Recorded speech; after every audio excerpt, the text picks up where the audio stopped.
नमस्कार. सतसाहेब आपलं नाव? सुधीरदास गावित, आपण कुठून आलात? महाराष्ट्र, नंदुरबार जिल्हा, गाव लोई. आपला व्यवसाय काय आहे? शेती व्यवसाय. संत रामपालजी महाराजांची गुरुदीक्षा आपण कधी घेतली? 8 मार्च 2018 संत रामपालजी महाराजांची गुरुदीक्षा घेण्याअगोदर आपण व आपला परिवार कोणती भक्ती साधना करत होतात? संत रामपालजी महाराजांच्या नामोपदेशाआधी आम्ही आपल्या पारंपरिक पद्धतीने आम्ही भक्ती करत होतो. जसं देव वगैरे मातेकडे जायचं, वर्षातून 2दा जायचो आम्ही. तर आम्ही बकरे घेऊन जायचो देव वगैरे मातेला चढवायला, मग कोंबड्या घेऊन जायचो. आणि जाण्याआधी आम्ही 8 दिवस अगोदर तयारी करत होतो आम्ही. आणि तयारी करत असताना नातेवाईकांना बातमी द्यायचो आम्ही. गाडी करायचं, त्याचे भाडं खर्च करून यायचो आणि परत 2 दिवस इथं मुक्कामाला थांबायचं. नंतर नंबर लागायच्या लाईनमध्ये. नंबर लागल्यानंतर मग नारळ घ्यायचे, फुलहार घ्यायचे आणि मातेजवळ दर्शनाला जात होतो आम्ही. आणि नंतर आम्ही बलराम महाराज यांची गुरुदीक्षा घेतली भातीजी संप्रदायामध्ये. त्यामध्ये आम्ही जवळपास 8-10 वर्ष लहानपणापासून आम्ही ती भक्ती करत होतो.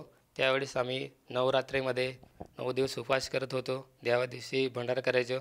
त्याआधी आम्हाला 10 ते 15 दिवस वर्गणी करायचो. आम्ही गावात फिरायचो. कोणी तांदूळ देत होतं, कोणी डाळ द्यायचं, कोणी तेल देत होतं. असं आम्ही सामग्री गोळा करायचो. 8-15 दिवसाआधी तयारी करायचो. नंतर 10 दिवशी नवरात्रामध्ये 9 दिवस उपवासही करत होतो आणि 9 दिवस गरबा वगैरे नाचण्याचं लोकांचा कार्यक्रम राहायचा. आणि 10व्या दिवशी उपवास सोडून मग त्या दिवशी मग सर्व कार्यक्रम आटवायचो आम्ही. नंतर राधास्वामी संप्रदायामध्ये आम्ही उपदेश घेतला. जवळपास आम्ही 8 वर्षे राहिलो राधास्वामी पंथमध्ये. भक्ती करत होतो राधास्वामीमध्ये. त्यावेळेस आम्ही जवळपास 3 ते 4 तास कंटिन्यू पहाटे 3 ते 6-7 वाजेपर्यंत 3-4 तास आम्ही बसायचो. आणि तेवढी भक्ती करूनही काही लाभ तर झाला नाही आम्हाला. पण नुसते हात पाय दुखायला लागायचे.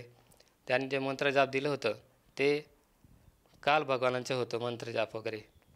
आणि त्यामुळे पहिले आम्हाला जी भक्तिविधी केली आम्हाला काहीच लाभ झालेला नाही त्यामुळे. सर, जसं तुम्ही सांगत आहात की सुरुवातीपासूनच आपण भक्तिमार्गात होतात.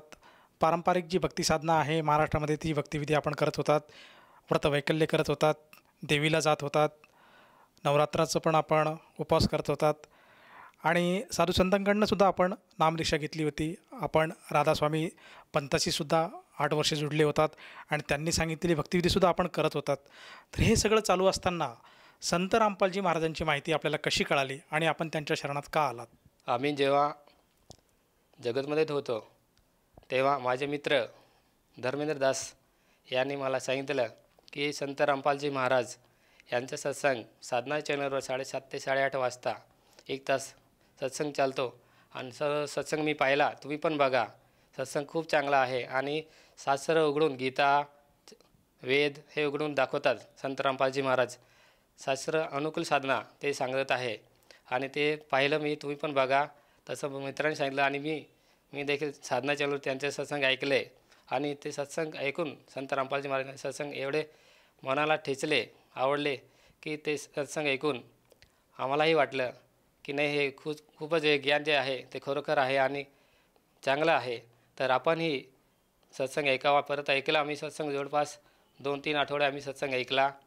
नंतर आम्ही निर्णय घेतला की आपण संत रामपालजी महाराज यांचं ती नामदीक्षा घ्यावी. आणि आम्ही ते नंबर फ्लॅश चालतात त्याच्यावर नंबर घेतला आम्ही. आणि जवळपास सेंटर कोणतं आहे ते आम्ही घेतलं. आणि नंदुरबार जिल्ह्यामध्ये लोणखेडा इथं नामदान सेंटर आहे. त्या सेंटरच्या नामदान सेंटरचा नंबर घेतला, कॉन्टॅक्ट केला आणि आम्ही नामदान सेंटरवर गेलो आणि उपदेश घेतला. सर, जसं तुम्ही सांगत आहात की आपले जे मित्र आहेत सर्वप्रथम त्यांनी संत रामपालजी महाराजांचं सत्संग TV चॅनलच्या माध्यमातून बघितलं आणि आपल्यालासुद्धा त्यांनी आग्रह धरला की आपणसुद्धा एकदा तरी संत रामपालजी महाराजांचं ज्ञान समजून घ्यायला हवं. म्हणून आपणसुद्धा ते सत्संग ऐकायला सुरुवात केली. मला हे विचारायचं की त्या सत्संगामध्ये असं काय ज्ञान संत रामपालजी महाराज देत होते की जे ज्ञान तुम्हाला आवडलं आणि आपण थेट निर्णय घेतला की आपण संत रामपालजी महाराजांच्या शरणात जावं? असं काय ज्ञान संत रामपालजी महाराज सांगत होते आपल्याला? संत रामपालजी महाराजांचं जेव्हा आम्ही सत्संग ऐकला तेव्हा त्या संत रामपालजी महाराज त्या सत्संगमध्ये गीता, वेद हे जे धर्मग्रंथ आहे आपले ते उघडून दाखवत होते. बोट ठेवून दाखवत होते. 5 नंबर हे, श्लोक नंबर हे. आणि यावर असं लिहिलं आहे. आणि आम्ही जेव्हा जगतमध्ये होतो तेव्हा भक्ती करत होतो, ती शास्त्र अनुकूल नव्हती, ती शास्त्रविरुद्ध भक्ती करत होतो आम्ही. आणि शास्त्र अनुकूल भक्ती कशी आहे ते संत रामपालजी महाराज यांच्या सत्संगाने टी व्हीवरच्या माध्यमानं आम्ही ऐकलं, पाहिलं आणि तेव्हा आम्ही डिसिजन घेतलं की आम्ही नामदीक्षा घेऊ आणि आम्ही नामदीक्षा घेतली. सर, संत रामपालजी महाराजांच्या शरणात येण्या अगोदर आपण बरीचशी भक्ती केली. त्याचप्रमाणे आपण बलराम महाराजांना गुरु केले होते. राधास्वामी पंथाचीसुद्धा आपण भक्तिसाधना केली होती. तर मला विचारायचं की ह्या अगोदरच्या भक्तिसाधनेनंतर आपण जेव्हा संत रामपालजी महाराजांच्या शरणात आले, तर त्या अगोदरची भक्तिविधी आणि आता जी आपण भक्तिसाधना करतायत यामध्ये काय फरक आहे?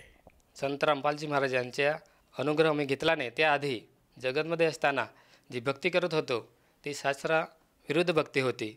आणि त्यामध्ये देवी देवतेला जायचं, नवस करायचो, नारळ फोडायचो, बकरे कापायचे. आणि त्याच्या ऑपोजिट काय आहे की संत रामपालजी महाराज यांनी जेव्हा आम्ही उपदेश घेतला त्यानंतर आम्ही जी भक्ती करतो ती शास्त्र अनुकूल आहे. त्यामध्ये बकरे कापायचे काय हे पण नाही येत, नारळ फोडायचे काम पण येत नाही. जे शास्त्राविरुद्ध साधना आहे ते याच्यामध्ये मुळीच नाही आहे. याच्यामध्ये सर्व चांगलं आहे आणि शास्त्र अनुकूल भक्ती आहे. आणि त्याच्यामुळे सर्व जेवढेही नामदीक्षा घेतात त्या सर्वांना लाभ होतो, नुकसान काहीच होत नाही. सर, जसं तुम्ही सांगतात की संत रामपालजी महाराज शास्त्रोक्त भक्ती सांगतात, तर आपणसुद्धा संत रामपालजी महाराजांची शास्त्रोक्त भक्ती करत आहात. तर या भक्तीमुळे, या साधनेमुळे आपल्याला व आपल्या परिवाराला काय काय अनुभव आलेत? आम्ही जेव्हा संत रामपालजी महाराजांच्या शरणी आलो, नामोपदेश घेतलं, त्यानंतर आम्हाला अनेक लाभ झाले. त्यामध्ये पहिले सर्वसामान्य व्यक्तीचा प्रश्न काय राहतो, अन्न वस्त्र निवारा, म्हणजेच राहायला घर पाहिजे, चांगलं कपडेही पाहिजे, खायला पाहिजे, मेन हे जे आहे मुद्दे. तर जेव्हापासून आम्ही संत रामपालजी महाराजांच्या शरणी आलो, नामोपदेश घेतला, तेव्हापासून आमच्या घरात खायला 2 वेळचं जेवण पण चांगलं भेटतं, कपडे पण चांगले वापरतो आता मालिकच्या कृपेने, संत रामपालजी महाराजांच्या दयेने. आणि आमचं आरसीचं घराचं काम ते पण पूर्ण झालं. जे 4-5 वर्ष आधीचं थकीत होतं, बाकी होतं, तेव्हापासून उपदेश घेतला तेव्हा त्याच वर्षी आमच्या घराचे काम पण झालं. आणि एक लाभ असा झाला की जेव्हा आम्ही बाईकवर जात असताना रस्त्यावरने ट्रक समोरून येत होती आणि आमची गाडी असं आम्हाला वाटलं की डायरेक्ट धडक मारूनच देईल ट्रक. त्यावेळेस आम्ही संत रामपालजी महाराजांना मनोमनी प्रार्थना लावली, परमात्मा आता तुम्हीच काय आहे ते वाचवू शकता. तर मालिकच्या दयेने ट्रक जवळ आली आणि आमची गाडी कसं काय साईडला झाली ते आम्हालाही माहीत नाही, पण तो चमत्कारच झाला. संत रामपालजी महाराज यांनी आम्हाला आणि आमच्या कुटुंबानं वाचवलं. खूप मोठी दया झाली परमात्म्याची. सर, जेव्हा आम्ही जगतमध्ये होतो तेव्हा आम्हाला कोणी काय सांगितलं लगेच राग पण येत होता, कारण की आम्ही पहिले शिवभक्ती पण करत होतो शंकरजींची, मग ते तमोगुणी आहे. तर म्हणून जेव्हा आम्ही संत रामपालजी महाराजांच्या शरणात आलो, संत रामपालजी महाराजांनी जेव्हा भक्तीविधी सांगितली तेव्हा कळलं की आम्ही पहिले काय भक्ती करत होतो शंकरजीची, तर ते तमोगुणी आहे, मग त्यांना खूप राग येतो. तसंच आम्ही पण भक्ती करत होतो पहिले, त्यामुळे राग खूप येत होता. पण जेव्हापासून संत रामपालजी महाराजांच्या शरणात आलो तेव्हापासून राग पण मुळीच येत नाही. कोणी काही बोललं तरी त्यांना आम्ही नम्रतेने बोलतो आणि राग वगैरे अजिबात येत नाही. सर, आपण आपल्या अनुभवातून जेव्हा आपण संत रामपालजी महाराजांची ही शरण ग्रहण केली त्यानंतर आपल्याला जे काही लाभ झालेत, जे काही आपल्यामध्ये बदल झाले, तर ह्या आपल्या अनुभवातून आज जो श्रोतावर्ग आज आपल्याला टी व्ही चॅनलच्या माध्यमातून बघत आहेत, त्याचप्रमाणे जे आपले मित्रपरिवार आहेत, आप्तेष्ट आहे, नातलग आहेत, या सर्वांना उद्देशून आपण आपल्या अनुभवातून काय संदेश द्याल? सर्व मित्रमंडळी आणि आमच्या जेवढेही काका बाबा असतील, जेवढे आपल्या समाजातील जेवढे बंधू भगिनी आहे, सर्वांना हात जोडून विनंती आहे की संत रामपालजी महाराजांचे विविध चॅनलवर सत्संग चालत असतात आणि ते सत्संग तुम्ही ऐका, नीट बघा आणि ते सत्संग ऐका, समजा. आणि संत रामपालजी महाराजांचे विविध पुस्तकं आहेत, जसं की ज्ञानगंगा मराठीमध्ये, जीने की राहा मराठीमध्ये पण आहे, जगण्याचा मार्ग, ते पुस्तक तुम्ही वाचा आणि ते संत रामपालजी महाराजांचे ज्ञान वाचून समजून आणि टी व्ही चॅनलच्या माध्यमातून ऐका, रोज बघा आणि नंतर तुम्ही विचार करा आणि संत रामपालजी महाराज यांचं नाम उद्देश घ्या आणि आपल्या जीवनाचं कल्याण करून घ्या. सर, प्रेक्षकांना तर आपण संदेश दिलेलाच आहेत, परंतु ते जे आपले ग्रामीण भागातले जे आपले बांधव आहेत, जे आपल्या खेड्यापाड्यामध्ये राहतात, जे आपल्या एरियामध्ये वस्तीमध्ये राहतात, पाड्यामध्ये राहतात, या सर्वांसाठी आपण आपल्या भाषेमध्ये काय संदेश द्याल? आपो जे लोक आहे, आपो समाजामध्ये आप लोग आहे जे भक्ती की रिहा आज लोग समाज में कहता आला जे कि आज काका बाबा आई वडील बाठे आपू भक्ती कहते हैं ते की ती भक्ती की रही पण ती भक्ती शास्त्रा विरुद्ध आहे ते आपू शास्त्रा अनुकूल भक्ती संत रामपालजी महाराज ही संत आलो आहे खूप मोठं परमात्मा रूपम ते या सत्संग उनया पुस्तक वाचा आणि नाम उपदेश लिया आणि आपू जीवना कल्याण केले बठाण होती विनंती आहे. सर, ज्याप्रमाणे आपण श्रद्धाळूंना साधकांना साथ घालत आहात आणि विनंती करत आहात की एकदा तरी संत रामपालजी महाराजांचं जे काही पुस्तक आहे ज्ञानगंगा जगण्याचा मार्ग हे एकदा तरी वाचन करायला हवं. त्याचप्रमाणे त्यांचे जे सत्संग येतात टी व्ही चॅनलच्या माध्यमातून, आज सोशल मीडियाच्या प्लॅटफॉर्मवरसुद्धा संत रामपालजी महाराजांचे बरेचसे उपक्रम चालू असतात टी व्ही चॅनलच्या माध्यमातून. त्याचप्रमाणे फेसबुक आहे, ट्विटर आहे, इंस्टाग्राम आहे, असे बरेचसे प्लॅटफॉर्म आज संत रामपालजी महाराजांनी उपलब्ध करून दिलेले आहे, ज्या ठिकाणी संत रामपालजी महाराजांचं ज्ञान आज साधकाला बघावयास ऐकवायस मिळू शकतं. तर ह्या आपल्या आव्हानाला जर साधकाने साथ घातली आणि ते स्वीकारलं आणि त्यालासुद्धा वाटलं की आपण संत रामपालजी महाराजांची गुरुदीक्षा घ्यावी, तर ती व्यक्ती, तर तो साधक संत रामपालजी महाराजांची गुरुदीक्षा कशी घेऊ शकेल?